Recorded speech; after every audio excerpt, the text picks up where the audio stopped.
Hello friends, thank you so much for joining me for another episode of Anahita TV. Today I'm really excited about Robin. He is a local person here in Topanga Canyon, and he's going to show us how he does what he does, which is snake charming. He knows how to his way around snakes, and he's going to show us. So join me. I'm in full gear with hiking gear, so I'm ready, and we're going to meet him in a second. Join me, follow me. I'm so happy to be here. I'm happy to be here too. And I'd love to see what you do. Can you tell our viewers a little bit about what you do and who you are?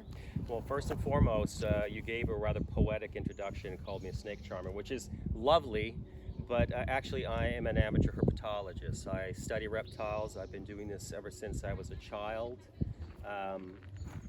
What I do basically come up here is take a census of the reptile species up here and catch what I can catch and release. I take data, I take video, and then I release them.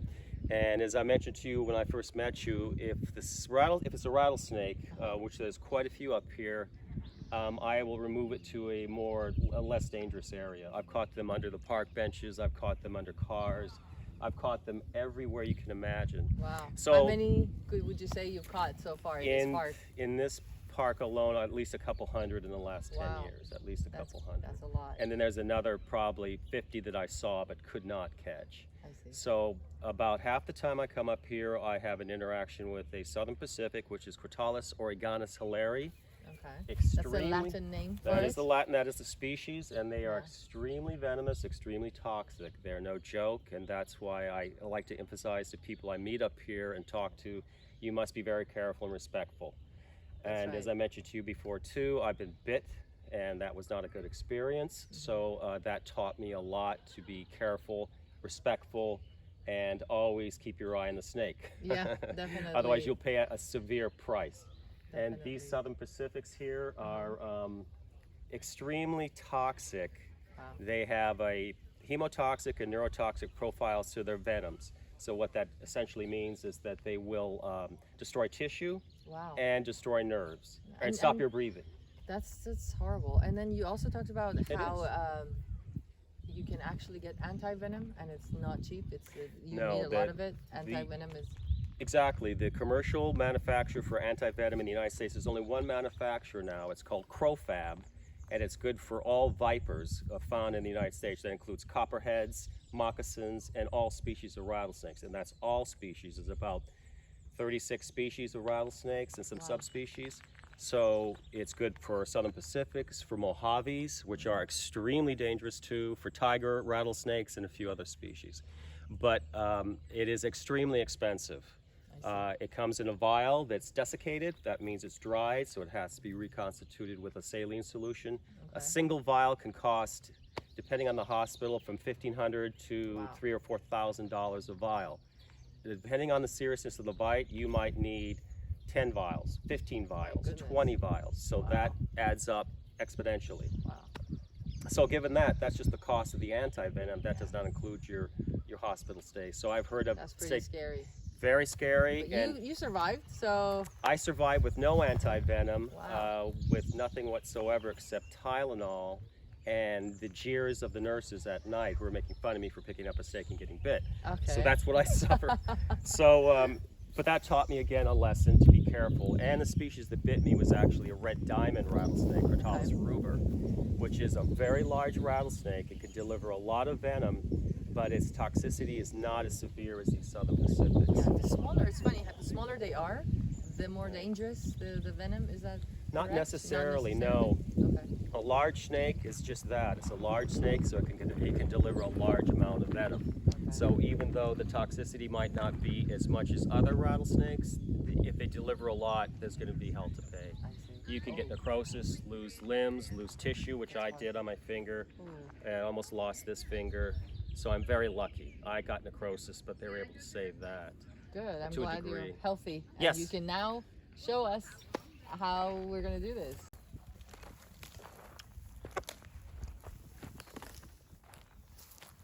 Okay. Nothing here. No, if it was a rattlesnake, he'd be setting off right now. He'd be rattling away. The ones I caught in there were very aggressive. Wow. One thing's all the many rattlesnakes I've caught here, the rattlesnakes in the lower part of the park are much darker coloration, and when you go higher up, they're much lighter. It also seems that the ones in the lower positions are more aggressive and louder. Really? Yes, and I think it's only because there's so much more traffic lower than there is higher. They want to warn people off, maybe? Yes, because there's so many more people they encounter, so they're a little less patient with people. But again, of the hundreds I've caught here, I say out of 200, maybe 15 have rattled. So the Southern Pacifics, that's part of their characteristics, is to not alarm like most other rattlesnakes do. They will just lie quietly. Even when you're right on top of them, they don't rattle. So a lot of people I speak to, they say, the snake will let me know that it's there, but no, it won't. Okay. You can step right on it and it's gonna nail you. Especially, you know, we see children up here running around, which is great, but they should be supervised. If they encounter a rattlesnake, the rattlesnake may or may not let them know it's there, and if they get bit, well then, that's a very serious situation, extremely serious. Yeah, that's dangerous. So thank you for sharing that. I think Sure. Parents need to know this information. Definitely keep an eye on your kids, especially, you said, closer to the fences. That's where they hide when the bush is overgrown. That's or right. the grass is overgrown. Don't let your kids run in there. No, as I said, this is not Disneyland up here. This is a park. It's the wild. So you can encounter all sorts of things here, but hands down, I would say the most dangerous animal in the park would be Southern Pacific rattlesnakes because of their number.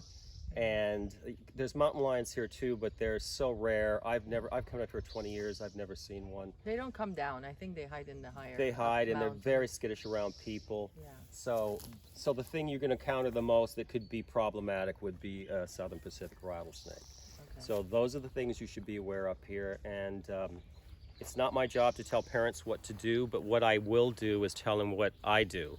And then I will let them make their decision. And most always the parents reel in their children and take the kids away, which is great. Yeah. If I had kids, I'd bring them up here too, but I would teach them to be very aware and look out, watch what you're doing. And yeah, another word I like that you use is respectful, Be because this is respectful, their yes. home. This is their We're home. here temporarily, so just stick to the routes, to the Stick to the trails. the trails that That's are right. created. So Yep. that's great advice. Thank My you. trusty snake stick, which I made myself Really? almost You 20 made this years yourself? ago. Yeah, of course, yeah. Yeah.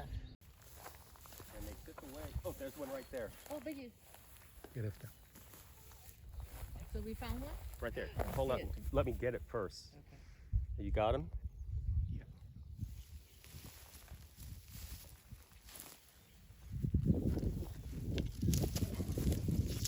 Shit. Got away. Damn it. I heard it. Oh, goodness. He's Yeah, he was in too deep. Oh well, so much for that. At least we saw one. We'll probably see Yes, others. that was good. I just checked this literally 5 minutes ago. There was nothing there. So you never know. So, did you get me grabbing him? yeah. Yes. Unfortunately, he was in there too deep. So that's what you always have to be aware of. Look again and again and again. Just because you look once doesn't mean something hasn't moved in 5 minutes, 10 minutes.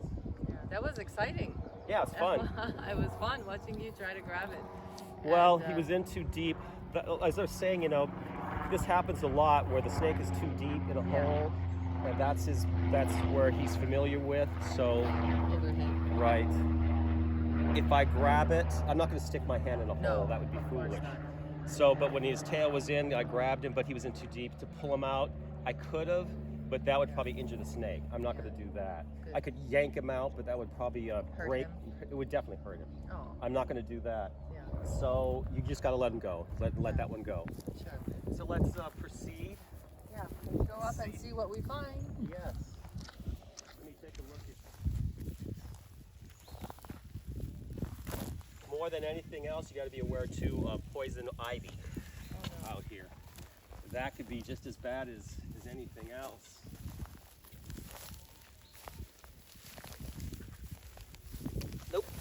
You are very courageous. Well, no, it seemed that way, but I'm not. When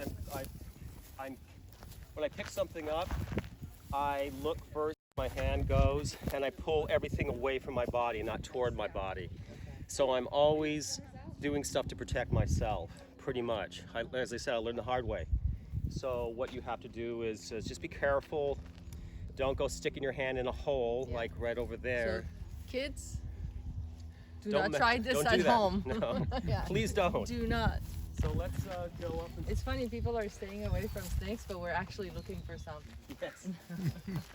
Well, I mean, we got off to a good start, actually.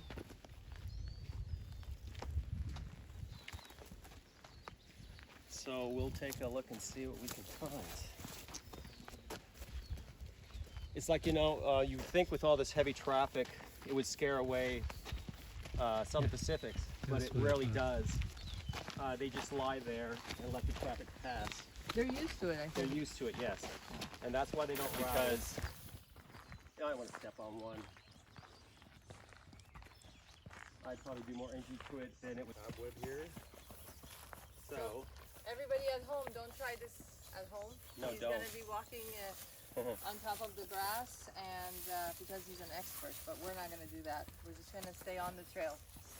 that is good advice because you never know what's lying in wait. Perfect. So one of the things I wanted to know, like for people who come out hiking, should they wear long sleeves? Does that protect them?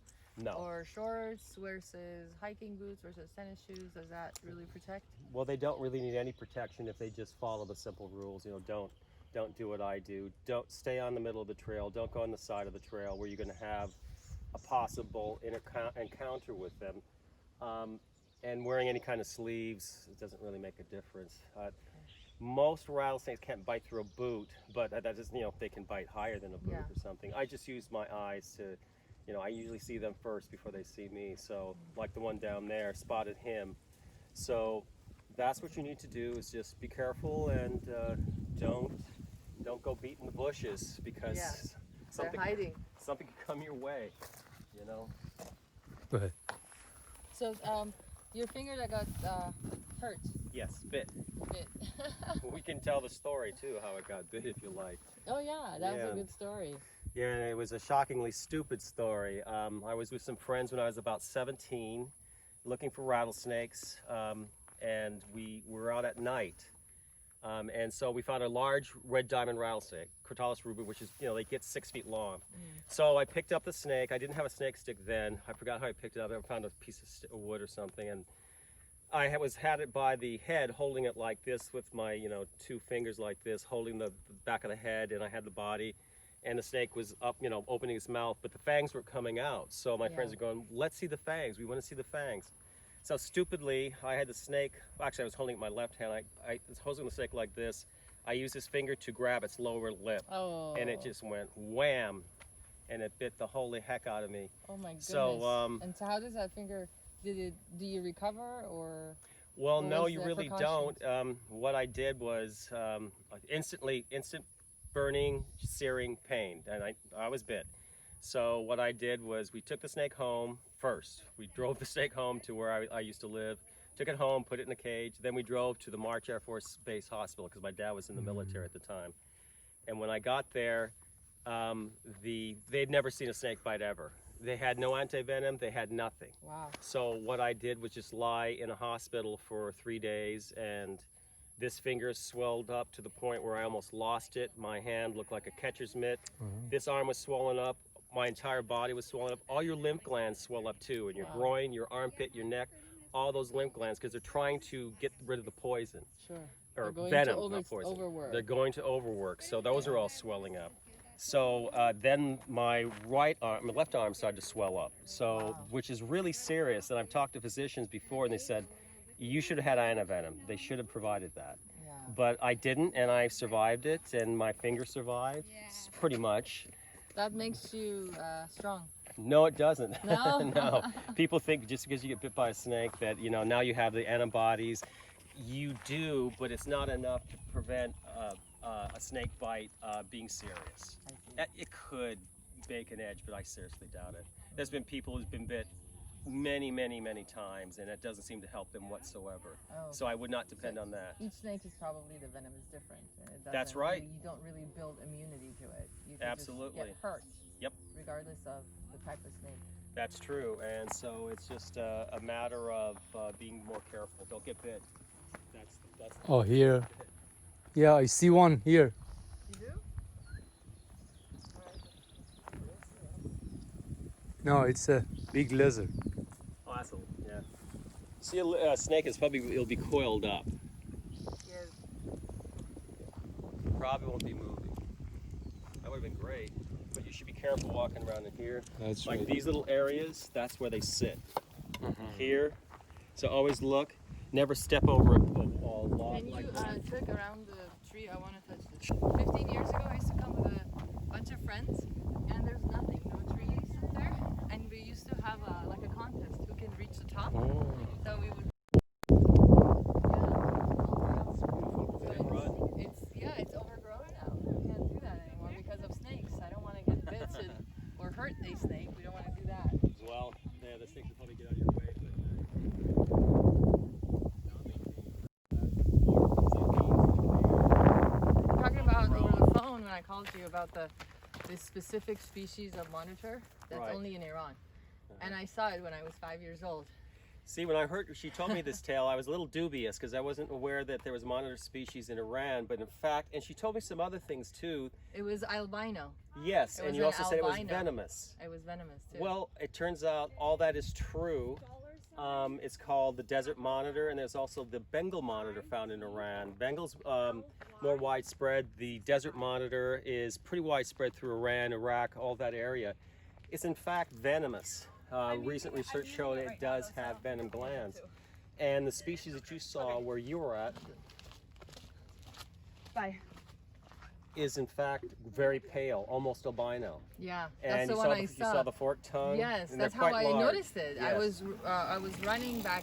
Well, my family, my ancestral, we have land in the southern region of Iran, That's about where it'd and be. then they have south and north, and then they used to travel the seasons. Right. That's where they come in during the winter time in the southern region. And my dad had a flat tire, so we were standing waiting around for him to change the tire, but it was really close to the village, and I was like, I'm excited. I want to go see all my, the village kids, and so I was so excited. So my mom was like, yeah, it's fine. It was only less than half a mile to get to the village. So I started running, but there was always tales about the monitor that it was like, I think that's a folk tale. It goes up in your nose with the tongue and it sucks out your blood. That it doesn't, no. I think they were saying that to get the kids not to play with them. No. So I was running, and then I got, There it was. there it was on the left side with the tongue, and then Oh, cute. it was like the same color as the sand. Yeah. So I didn't see it. The only thing I saw was the tongue because it was pink. That's right. Everything you said was absolutely true. Really? So, You yes. researched it? Yes, I did, because those are my favorite lizard species of monitors, and I thought I was familiar with all of them. I've heard of the desert monitor before, but again, recent research, because you said the locals said they were poisonous, which is, well, actually they'd be venomous, not poisonous. Oh, okay. But they are in fact venomous. A lot of this venomous species monitors are in fact venomous. Oh, wow. Komodo dragons have been proven to be venomous now, and the desert monitor, yes, it has. It does have venom glands in its bottom jaw, much like a Gila monster. I think that's how they kill their prey, and then they eat it. They poison it first. It helps. Well, actually, they have very large teeth, so in conjunction with venom and their teeth, they just rip stuff up. Plus, they have very sharp claws. They can just rip something up. They can hold it. I had monitors for many years. They grab something, and if it resists, they just start shredding it. Wow. So there's those, too. But it was really interesting that your story, and they're beautiful desert monitors. I wish I could get one, but they're not available. Unfortunately, Nobody believed me when I told my believe family. you now. They're like, no, you didn't see one, because it was very rare to see them. Right. And then the first time I realized I was telling the truth was I actually saw an American ranger of some sort. He went to that part of town in Iran. Right. This was 7 or 8 years ago. It was on Animal Planet. And he was looking for them, and he finally found one. He Oh, was cool. Yeah, so that the whole reason he went to Iran was to go Find that monitor. that monitor, and he found it. See, I would love to do that. You got to realize, yeah, too. Unfortunately, Iran exported something like 100,000 skins of that desert monitor. Oh, That's no. a lot of monitor skins to take out of the thing. So Sad. they're not endangered yet, but you can't remove that many of an animal out of a location and not have an impact. What is the skin for? They use them for boots. They use them for belts. Lots of other things Purse. because they're large enough for it. That's so sad. It- You know what I love about being here? I know we're following our friend Ranger Robin, but I love being out here. It's beautiful. Look around, you guys. How lucky are we? We live in California. Woohoo! Yes.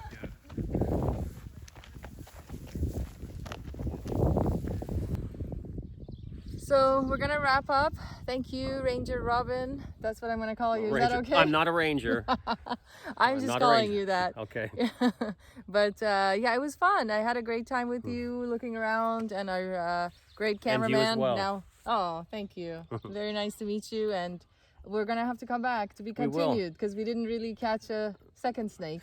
You didn't catch a second snake, but at least we saw one, and I got my hands on one, so that's something better than nothing. But the next time we'll get something eventually. Sounds great. Absolutely. Sounds wonderful. Sure. So wonderful to meet you, and so wonderful to Pleasure to see meet you you in too. your natural habitat. This is pretty much. I've been coming up here for a good 20 years, maybe even longer. So this is a beautiful place, and always delightful to be up here. Yes, definitely. And with good Anything company. you wanna? Oh, thank you. Anything you wanna say to our viewers? Just enjoy yourself when you come up here or any place in Southern California, but be aware this is the outdoors. There are dangers. Nothing to be paranoid about, but just be careful, use your eyes, and use common sense. Look where you're going, and don't do what I'm doing. Absolutely don't. Definitely. Yeah. Well, thank you so much. I really appreciate that, and we'll see you again soon. Sure, thank you To so be much. continued. To be continued. Bye. Bye-bye.